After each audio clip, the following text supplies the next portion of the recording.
Learn, read, and write Hausa language like a native speaker wherever you are around the world. Through the program, Teach Yourself Hausa Language, coming to you from Rumbun Ilimi with me, Abubakar Muhammad Tsangarwa.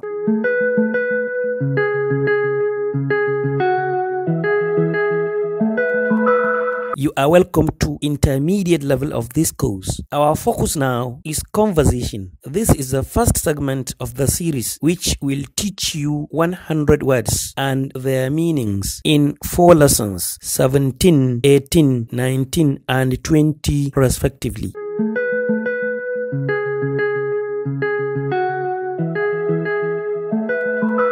Lesson 17. Darasi na 17. Words and their meanings. Kalmomi da ma'anoninsu.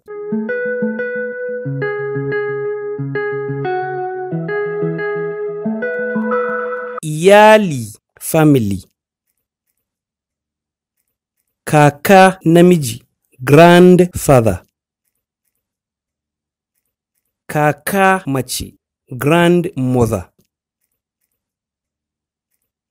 Miji husband.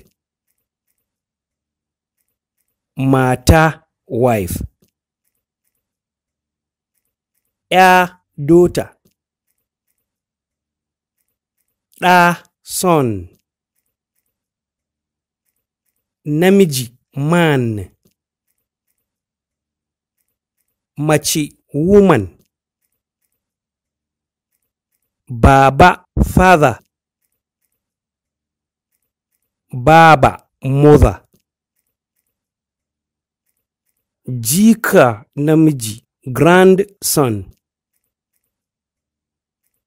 Jika mace granddaughter.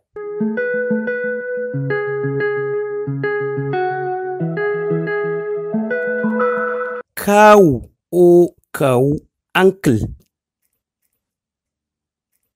Baba aunt. Ɗan uwa brother. ‘Yar uwa sister.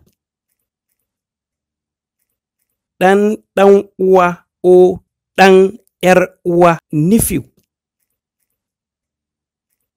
‘Yar ɗan uwa o ‘yar uwa niece. Yara children. Yaro boy. Yarinya girl. Gida house. Mashigar gida gate. Ɗaki room. Ƙofar ɗaki door. Taga window.